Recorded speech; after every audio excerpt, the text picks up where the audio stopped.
Friends, the youth में आप सबका स्वागत है। जैसा कि मैं अपने पिछले वीडियो में आप लोगों को सर्वनाम पढ़ा रहा था और सर्वनाम में एक लेक्चर हो चुका था। उसमें सर्वनाम होता क्या है और उसके पार्ट लगभग लगभग ये मैंने आपको बता दिए थे और आज उसके सर्वनाम के आगे पढ़ाना। लेकिन अगर इससे पहले की बात करूँ कि हिंदी में क्या क्या हो चुका है, तो वर्णमाला हो चुका है और संज्ञा हो चुका है। ये हमारा तीसरा टॉपिक था सर्वनाम।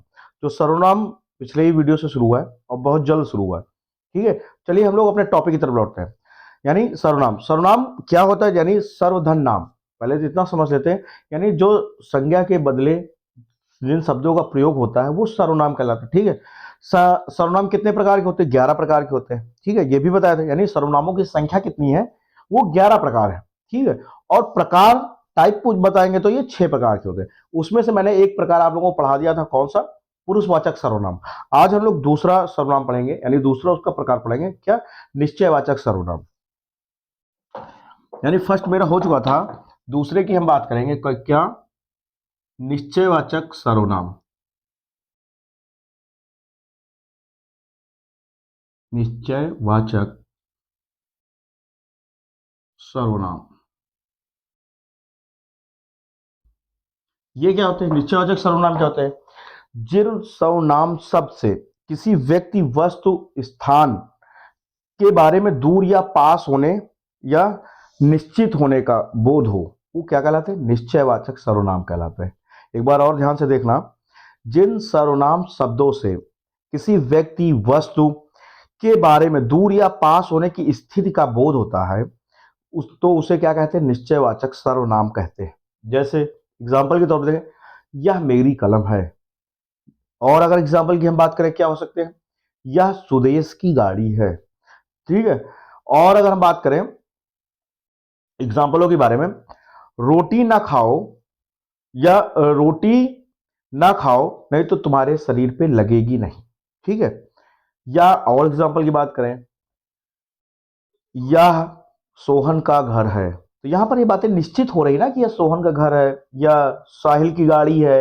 ये सब बातें जब निश्चित हो रही तो यहां पर क्या हो जाएगा? निश्चयवाचक सर्वनाम हो। चलिए पहले मैं इसकी डिफिनेशन लगता हूं। अगर डिफिनेशन की बात करें, जिन सर्वनाम शब्दों से, जिन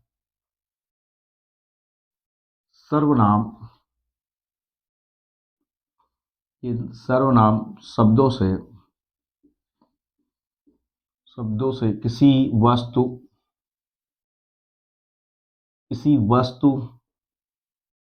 स्थान,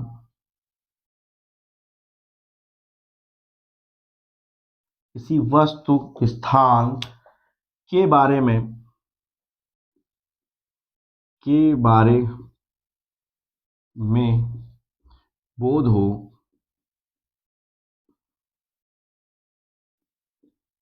वह निश्चयवाचक सर्वनाम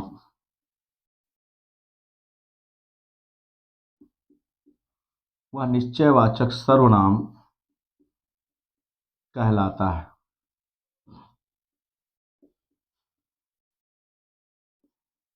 यानी इसमें क्या एक चीज डिसाइड है, यानी निश्चित है, हम ये किससे संबंधित है। तो ये अगर यहाँ पर नाम लेके बात कर रहे थे, है? जैसे मैंने नाम लेके बात किया, अमित का घर है या सोहन घर, तो यहाँ पर संज्ञा शब्द आ रहा है। लेकिन मैंने कहा यह घर सोहन का है, जो यह आया ना, तो ये क्या हो गया? सर्वनाम हो गया। वह गाड़ी लेकर तुम जाओ, हमने इशारा करके बताया, वह गाड़ी लेकर तुम जाओ। वह आ गया तो क्या हो गया? यहां पर सर्व निश्चय हो गया ना कि कौन सी गाड़ी लेके जाना, वह गाड़ी। तो यहां पर बात निश्चित हो गई, तो यहां पर निश्चयवाचक सर्वनाम हो जाए। एग्जाम्पल देखना, अगर हम एग्जाम्पल की बात करेंगे, वह गाड़ी वह गाड़ी लेकर तुम जाओ तुम जाओ। ठीक है, वह गाड़ी लेकर तुम जाओ। अगर बात करें और एग्जाम्पल, क्या है? यह मेरी कलम है। यह मेरी कलम है। और अगर बात करें, क्या हो सकता है? तुम उसके दोस्त हो। तुम उसके दोस्त हो। यानी यहाँ पर उन शब्दों का प्रयोग होगा जिसके द्वारा क्या डिसाइड होगा, निश्चय होगा कि ये सामान या ये वस्तु या ये सब जो है वो निश्चित है। तो ये सब क्या कहलाएंगे, ये सब निश्चयवाचक सर्वनाम के अंतर्गत आएंगे। ठीक है। अगर और बात करें इसका अगला प्रकार, ये समझ में आया, अगला प्रकार हुआ क्या, अनिश्चयवाचक सर्वनाम। अगर तीसरे भाग की हम बात करें क्या होगा, अनिश्चयवाचक सर्वनाम।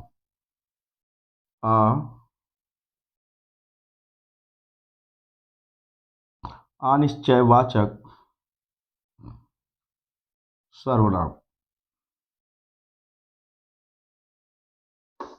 अनिश्चयवाचक सर्वनाम क्या होता है, जिन शब्दों के द्वारा यह डिसाइड नहीं हो पाता यह वस्तु या स्थान किसका है ना। अगर हम बात करें जिन सर्वनाम शब्दों से किसी व्यक्ति वस्तु स्थान के बारे में बोध नहीं हो पाता या ज्ञान नहीं हो पाता है ना, वो क्या कहलाते हैं, वो अनिश्चय सर्वनाम वाचक शब्द कहलाते हैं। ठीक है। जैसे मेरे बदन में कुछ हो रहा है, मैंने क्या कहा, मेरे बदन में कुछ हो रहा है। अब क्या हो रहा है तो मालूम नहीं ना, यहां पर निश्चित नहीं है क्या हो रहा। अगर यही मैं कहता मेरे बदन में खुजली हो रही, तो यहां पर निश्चयवाचक सर्वनाम हो जाता। एक चीज डिसाइड हो गई क्या, खुजली हो रही। जब खुजली हो रही तो यहां पर निश्चय हो गया, जब निश्चय हो गया तो यहां पर निश्चय हो गया।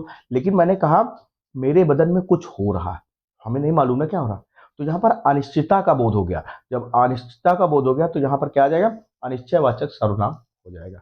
चलिए यहां पर मैं इसकी डिफिनेशन लगता हूं, जिन सर्वनाम शब्दों से, जिन सर्वनाम शब्दों से, जिन सर्वनाम शब्दों से किसी व्यक्ति वस्तु स्थान, किसी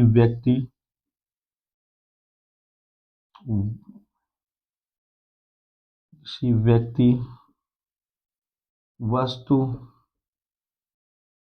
स्थान स्थान के बारे में, बोध ना हो, के बारे में अनिश्चय का बोध हो, ये भी कह सकते हैं अनिश्चय का बोध हो।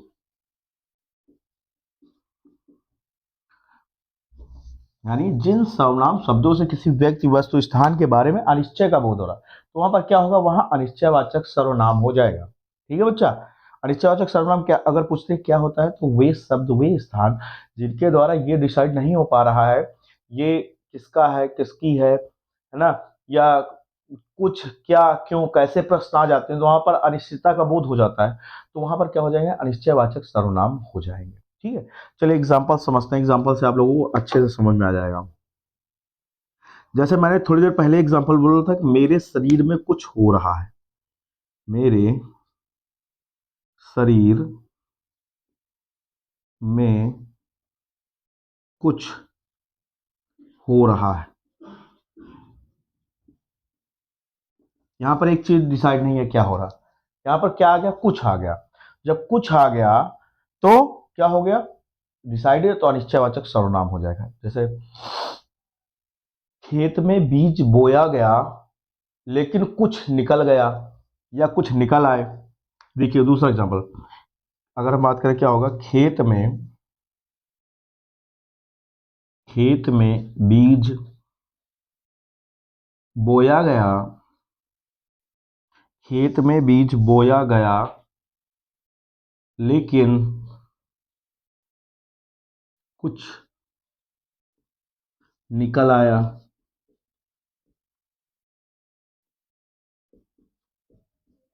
ठीक है। और एग्जांपल की बात करेंगे, घर में कौन आया था, घर में, दूसरा तीसरा एग्जांपल देखते हैं, घर में कौन आया था। ठीक है, घर में कौन आया था। और बात कर ले अगर क्या होता है, आज तुमने खाने में क्या बनाया है, आज तुमने खाने में क्या बनाया है, आज तुमने खाने में क्या बनाया है।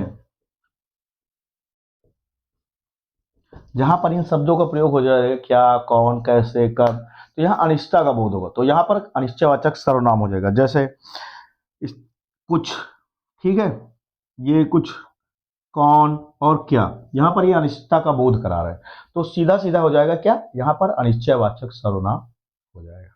ये आप सबको दोनों समझ में आए होंगे। मैं इनको इरेज करूंगा तब आगे बढ़ पाऊंगा, ठीक है। उम्मीद है नोट भी कर लिया होगा। चलिए इनको इरेज करते हैं।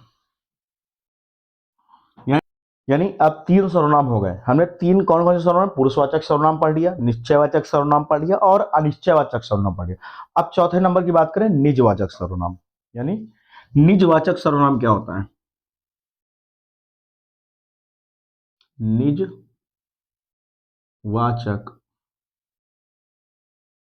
सर्वनाम। निजवाचक सर्वनाम क्या होते हैं? जो सर्वनाम शब्द स्वयं के लिए प्रयोग किए जाते हैं वो क्या कहलाते हैं? निजवाचक सर्वनाम कहलाते हैं। यानी इसकी डिफिनेशन सीधा सीधा अगर हम बात करें क्या होगी निजवाचक सर्वनाम की, जो सर्वनाम शब्द स्वयं के लिए प्रयुक्त होते हैं या स्वयं के लिए प्रयोग किए जाते हैं वो सब निजवाचक सर्वनाम के अंतर्गत आते हैं, ठीक है। एग्जाम्पल में, वह अपना कार्य स्वयं कर लेगा, ठीक है, वह अपनी गाड़ी स्वयं धो लेगा, हमें अपना काम नित्य पूर्वक रोज करना चाहिए। जहां पर स्वयं से संबंधी बातें हो जाएंगी, जो अपने बारे में हो जाएगा, है ना, वहां पर क्या हो जाएगा? निजवाचक सर्वनाम हो जाएगा। चलिए मैं डिफिनेशन लिखता हूं, देखिएगा। जो सर्वनाम शब्द, जो सर्वनाम शब्द स्वयं स्वयं के लिए प्रयोग किए जाते हैं, स्वयं के लिए प्रयोग किए जाते हैं, स्वयं के लिए प्रयोग किए जाते हैं, उसे निजवाचक सर्वनाम कहते हैं। उसे निजवाचक सर्वनाम कहते हैं, ठीक है। जो शब्द स्वयं के लिए प्रयोग किए जाते हैं वह क्या निजवाचक सर्वनाम कहलाते हैं। अगर एग्जाम्पल की बात करें, देखिएगा एग्जाम्पल से आप अब अच्छे से बिल्कुल समझ में जाएगा, ठीक है। एग्जाम्पल की बात करें, ठीक है, आप भला तो जग भला, क्या, आप भला तो जग भला, यानी अपना काम हो गया तो समझो दूसरे का काम हो गया, ठीक है। और अगर एग्जाम्पल की बात करें, वह अपना कार्य स्वयं ही कर लेगा, वह अपना कार्य स्वयं कर लेगा, ठीक, वह कार्य अपना स्वयं कर लेगा। और अगर बात करें क्या हो सकता है, आप मुझे स्वतः संभाल लेंगे, आप मुझे स्वतः संभाल लेंगे, आप मुझे स्वतः संभाल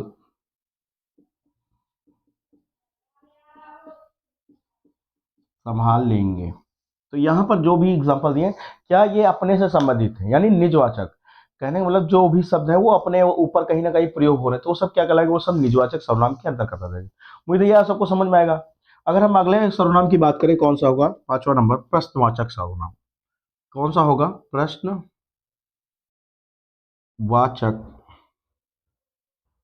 सर्वनाम। प्रश्नवाचक सर्वनाम ये क्या होता है?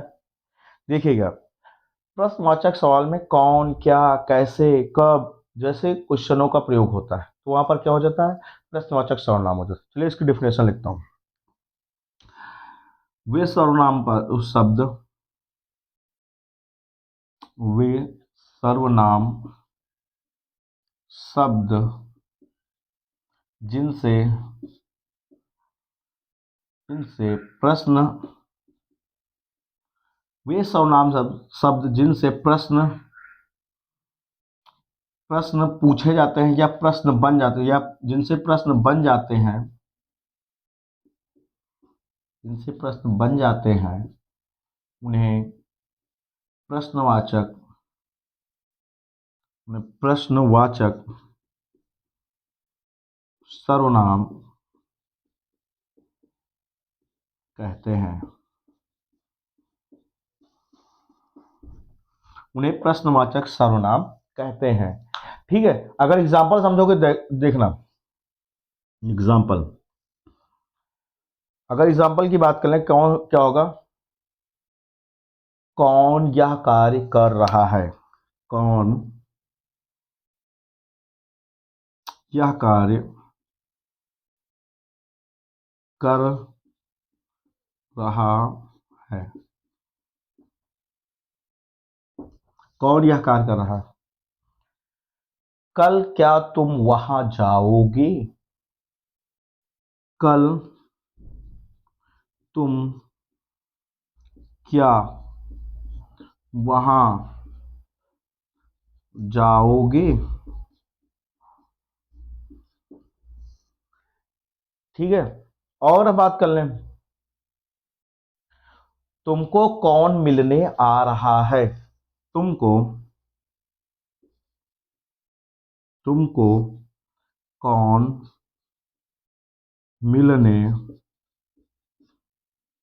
आ रहा है। यानी कहने का मतलब बच्चा ये है, जो जिन प्रश्नों से या जिन एग्जाम्पल से हमें प्रश्न संबंधी, प्रश्न का भाव उत्पन्न हो, प्रश्न संबंधी लगे, तो वहां पर क्या हो जाता है, वहां पर प्रश्नवाचक सर्वनाम हो जाता है। लास्ट और बचा है कौन सा, संबंधवाचक सर्वनाम, उसको पढ़ते हैं। तो वहां से हमारा क्या होगा, सर्वनाम द एंड हो जाएगा। मैं इसको इरेज करूंगा।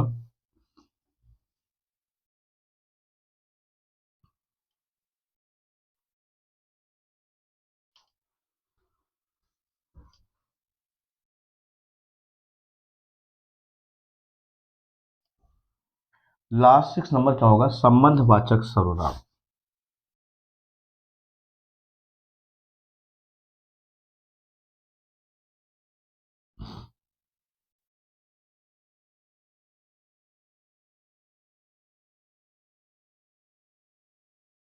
संबंधवाचक सर्वनाम क्या होता है, बात कर लें।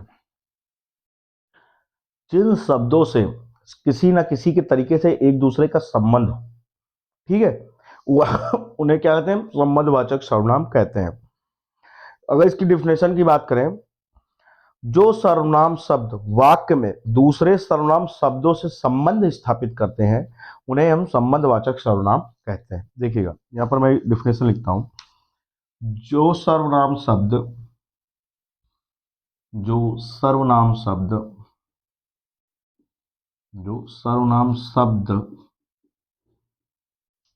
जो सर्वनाम शब्द किसी दूसरे किसी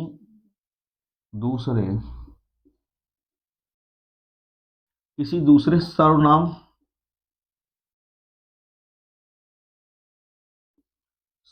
शब्द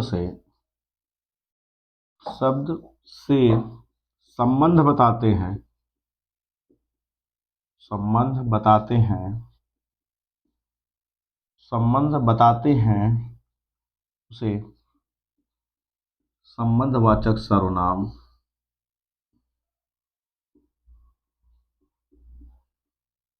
उसे संबंधवाचक सर्वनाम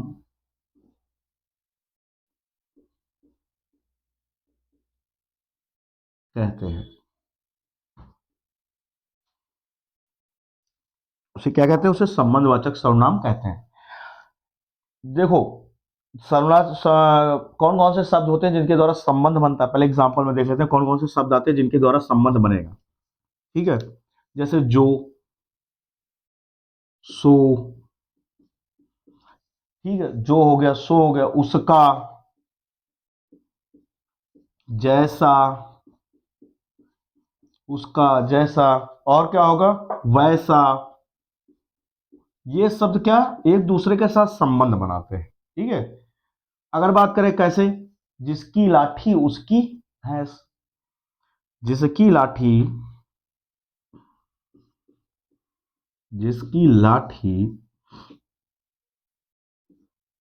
उसकी भैंस। जिसकी लाठी उसकी भैंस। और बात करें अगर क्या होगा, जो परिश्रम करेगा, जो परिश्रम करेगा उसे फल मिलेगा। उसे फल मिलेगा। उसका संबंध उसके परिवार से है। उसका संबंध उसके परिवार से है।